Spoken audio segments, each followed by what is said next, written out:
దేవుడి పేరు వాడుకుంటే నార్త్ ఇండియాలో డబ్బులు చిల్ల పెంకుల్లాగా పడేస్తున్నారు. అంతా బాగానే నడుస్తుందన్న టైంలో మన గౌరహరి గారు ఒక మిస్టేక్ చేశారు. ఏంటంటే మిరాయి మూవీ రివ్యూ ఒక్క మొక్కలో చెప్పాలంటే బాగానే అనిపించింది. చాలా బాగుందా అంటే లేదు, చాలా బాగుందని చెప్పలేను కానీ పర్లేదు. తేజ సజ్జాకి ఓకే ఫిలిం అనిపించింది. హనుమాన్ అంత మూవీ ఎక్స్పెక్టేషన్స్ పెట్టుకొని మాత్రం వెళ్ళొద్దు, ఎందుకంటే ఖచ్చితంగా డిసప్పాయింట్ అవుతారు. నేనైతే చాలా హోప్స్ పెట్టుకున్న మూవీ మీద, చాలా బాగుంటుందని. నా ఎక్స్పెక్టేషన్స్ ని రీచ్ అవ్వలేదు. అట్లీస్ట్ కొంచెం సాటిస్ఫై అయినా చేసిందంటే అక్కడక్కడ సాటిస్ఫై చేసింది. ఓవరాల్ గా I'm not satisfied with Mirai movie అనే చెప్పాలి. హే ఫోక్స్, ఎలా ఉన్నారు? బాగానే ఉంటారు మీరు. మిరాయి మూవీ గురించి మాట్లాడుకుందాం కానీ దానికంటే ముందు ఈ ఫేస్ ని మీరు ఫస్ట్ టైం చూస్తుంటే ఆ లైక్, షేర్, సబ్స్క్రైబ్ చేసేయండి, బాగుంటుంది. స్టోరీ లైన్ అండ్ స్క్రిప్ట్ విషయానికి వస్తే half cooked, half baked story లాగా అనిపించింది. అంటే ప్రాపర్ గా ఒక స్టోరీని బిల్డ్ చేసుకొని ప్రాపర్ గా సీన్స్ రాసుకొని చేయాలనుకున్నారు కానీ చేయలేకపోయారని అనిపించింది. స్టోరీ కొంతసేపు ఎంగేజింగ్ గా, కొంతసేపు ఎంగేజింగ్ లేనట్టుగా అనిపిస్తుంది. ప్రిడిక్ట్ చేసేయచ్చు అనమాట, ఈ సీన్ తర్వాత నెక్స్ట్ ఏం సీన్ రాబోతుంది, నెక్స్ట్ ఏం సీన్ రాబోతుంది. విలన్ ఉంటాడు, అందరినీ చంపాలనుకుంటాడు. దానికి మన హీరో వచ్చి అందరినీ కాపాడి విలన్ ని చంపేయాలి. ఒక కమర్షియల్ ఫార్మాట్ లైన్ ఇది. దీనికి ఒక మిస్టిక్ టచ్ యాడ్ చేసి, హిస్టరీని యాడ్ చేసి కొంచెం ఏదో కుక్ చేయాలనుకున్నారు కానీ సరిగా కుక్ అవ్వలేదు అనిపించింది. మీరు ఇంత అంబిషియస్ ప్రాజెక్ట్ చేస్తున్నారు కదా, స్క్రీన్ ప్లే కొత్తగా రాసుకోవాలి కదా. ఒక సీన్ వస్తుంది, ఆ సీన్ ఎందుకు వచ్చిందంటే మళ్ళీ కట్ అయిపోయి ఆ సీన్ దీని వల్ల వచ్చిందని చెప్పి ప్రీవియస్ లో ముందు జరిగిన సీన్ ఒకటి చూపిస్తారు. ఎందుకంటే అది మనకి టైం లైన్ లో చూపించి ఉండరు. ఈ సీన్ జరిగాక కట్ చేసి ఆ సీన్ చూపిస్తారు. చూసి చూసి బోర్ కొట్టేసింది. సో ఈ స్క్రీన్ ప్లే మార్చుంటే ఇంకా ఏమైనా బాగుండేదేమో. ఇలాంటివన్నీ ముందే చెప్పేసేయండి, బిల్డ్ చేసుకోండి స్టోరీని, లాస్ట్ కి పే ఆఫ్స్ ఇచ్చుకుంటూ వెళ్ళండి, బాగుంటది. అలా కాకుండా ఒక సీన్ చూపించి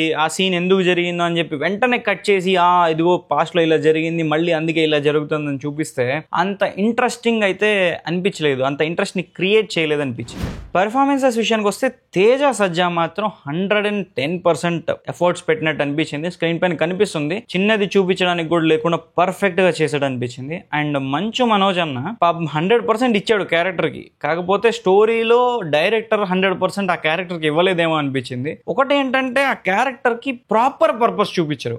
జనాల్ని చంపాలి, నేనే దేవుడిని, నా దగ్గర శక్తి ఉంది, ఇది వదిలేస్తే సరే నీవు శక్తి సంపాదించుకుంటున్నావు, జనాలను చంపాలనుకుంటున్నావు, ఎందుకు అంటే ఏంటి ఆ క్యారెక్టర్ వెనకాల పర్పస్ ఏంటి అంటే ఇది ఎలా చూపించారంటే అవెంజర్స్ ఎండ్ గేమ్ లో థానోస్ లాగా ఆ 6 ఇన్ఫినిటీ స్టోన్స్ ని కలెక్ట్ చేసుకొని అందరినీ ఎలా అయితే స్నాప్ తో మాయం చేస్తాడో అలా ఇక్కడ ఒక 9 బుక్స్ అనుకున్నారు. చాలా ఏళ్ళ నుంచి ఆ బుక్స్ వెనకాల పడి ఉంటాడు మనోజ్ అన్న. ఆ బుక్స్ అన్నిటినీ కలెక్ట్ చేసుకుంటాడు. ఎందుకు కలెక్ట్ చేసుకోవాలనుకుంటున్నాడు, కలెక్ట్ చేసుకోవాలన్న థాట్ ఎలా వచ్చింది చూపిస్తారు. కాకపోతే మనల్ని కన్విన్సింగ్ గా ఉండవు అనమాట ఆ సీన్స్ అన్ని. ఎందుకు ఈ బుక్స్ వెంట పడ్డాడు, ఎందుకు ఈ శక్తులు కావాలనుకుంటున్నాడు, ఎందుకు జనాలను చంపాలనుకుంటున్నాడు, ఈ బుక్లన్నీ సంపాదిస్తే దేవుడు అవుతానని ఎందుకు అనుకుంటున్నాడు అనేది మాత్రం క్లారిటీ ఉండదు. శ్రేయస్ రన్ గారు ఉన్నంతలో బాగానే చేశారు. ఈ స్క్రీన్ ప్లే మిస్టేక్స్ వల్ల ఆమె క్యారెక్టర్ కు ఉండే వెయిటేజ్ స్క్రీన్ మీద రిఫ్లెక్ట్ అవ్వలేదు అండ్ జనాలకి కన్విన్స్ అవ్వలేదని అయితే నాకు అనిపించింది. ఈ మూవీలో ఖచ్చితంగా మాట్లాడుకోవాల్సిన విషయం ఏదైనా ఉంది అంటే అది ఖచ్చితంగా సినిమాటోగ్రఫీనే. సినిమాటోగ్రఫీ చాలా బాగుంది. లైటింగ్ కానీ, కలర్స్ కానీ, కలర్ ప్యాలెట్ కానీ, టెంప్లెట్స్ కానీ అన్నీ చాలా బాగున్నాయి. అండ్ ఇంకోటి ఏంటంటే సినిమాటోగ్రఫరే మన మూవీకి డైరెక్టర్ కాబట్టి కార్తిక్ ఘట్టమనేని గారు ఏదో మ్యాజిక్ చేయాలనుకున్నారు కానీ అది వర్కౌట్ అవ్వలేదు అనిపించింది. ఎందుకంటే యూట్యూబ్ ఛానల్స్ లో వాడే AI images, AI videos, AI motion images అన్ని వాడారు. దాన్ని ఏఐ అని చెప్పకుండా CGI అని వేస్తున్నారు కింద. ఒక బిగ్ స్క్రీన్ సినిమా, మరి మీరు ఇందులో ఏఐ వాడుతున్నారంటే అది ఏమన్నా ఇంకా బెటర్ గా ఉండాలి తప్ప యూట్యూబ్ వీడియోస్ లో చూపించిన ఏఐ చూపిస్తే మాత్రం ఖచ్చితంగా డిసప్పాయింట్ అవుతారు జనాలు.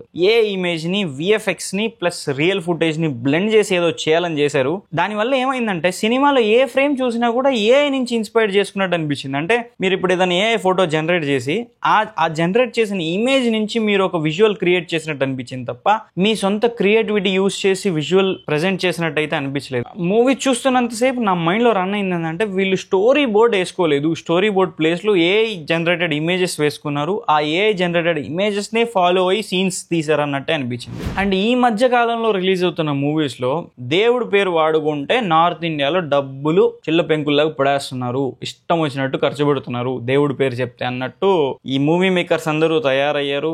ఏదో ఒక రీజన్ తో దేవుడిని తీసుకొచ్చేయాలా, లాస్ట్ లో 4 షాట్లు చూపించాలా, దేవుడి డబ్బులు దండుకోవాలన్నట్టే ఉంది తప్ప ట్రైలర్ లో ఏదైతే షార్ట్స్ చూసారో రాముడివి అవే ఉంటాయి. అంతకుమించి 2 షాట్లు కూడా ఎక్స్ట్రా ఉండవు. అలాంటప్పుడు మీరు ఇది ట్రైలర్ లో పెట్టడానికి కారణం ఏంటి?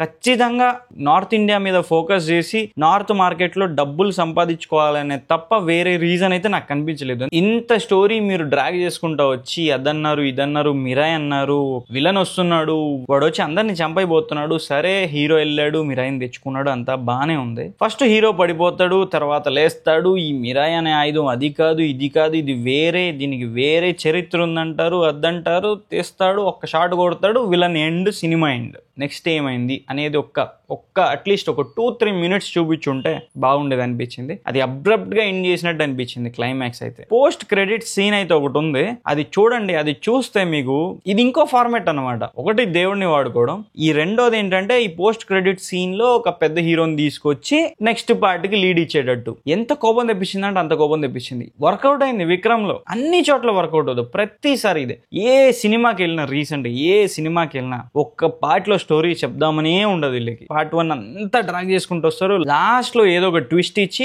పార్ట్ 2 అంటారు. సరే పార్ట్ 2 తీస్తున్నారు, బానే ఉంది. కాకపోతే క్లైమాక్స్ అంత అబ్రప్ట్ గా ఎండ్ చేయకుండా కొంచెం ఒక 2 minutes కంటిన్యూ చేసి ఆ తర్వాత మన క్యారెక్టర్స్ ఏమైనాయి అన్ని, హీరో ఏమయ్యాడు, విలన్ ఏమయ్యాడు అనేది ప్రాపర్ గా చూపించి ఎండ్ చేసి ఉంటే బాగుండేదని నాకు అనిపించింది. మూవీ మొత్తం చాలా మంచి బ్యాక్గ్రౌండ్ మ్యూజిక్ ఉంది, అండ్ సిచ్యువేషన్ తగిన బ్యాక్గ్రౌండ్ మ్యూజిక్, అండ్ స్టోరీ ఫ్లోని కట్ చేస్తూ సాంగ్స్ గీంగ్స్ ఏం పెట్టలేదు. అది మాత్రం చాలా బాగా అనిపించింది. అంత బాగానే నడుస్తుందన్న టైంలో మన గౌరహరి గారు ఒక మిస్టేక్ చేశారు. ఏంటంటే black panther Wakanda forever మూవీలో ఒక బ్యాక్గ్రౌండ్ మ్యూజిక్ ని తీసుకొచ్చి డిఫరెంట్ టైప్ లో కొట్టారనమాట.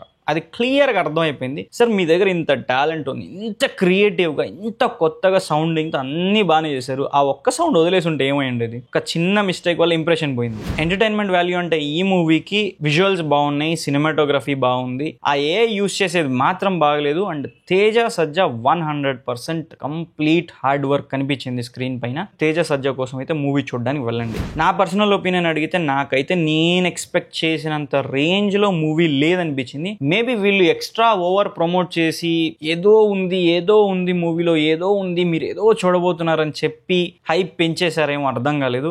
నేనైతే ఎక్స్పెక్టేషన్ పెట్టుకున్నా వాస్తవంగా, ట్రైలర్ చూసి, రిలీజ్ అయిన సాంగ్ ని చూసి. కాకపోతే నా ఎక్స్పెక్టేషన్ అయితే రీచ్ అవ్వలేదు. మూవీ అయితే పర్లేదు అనిపించింది నాకు.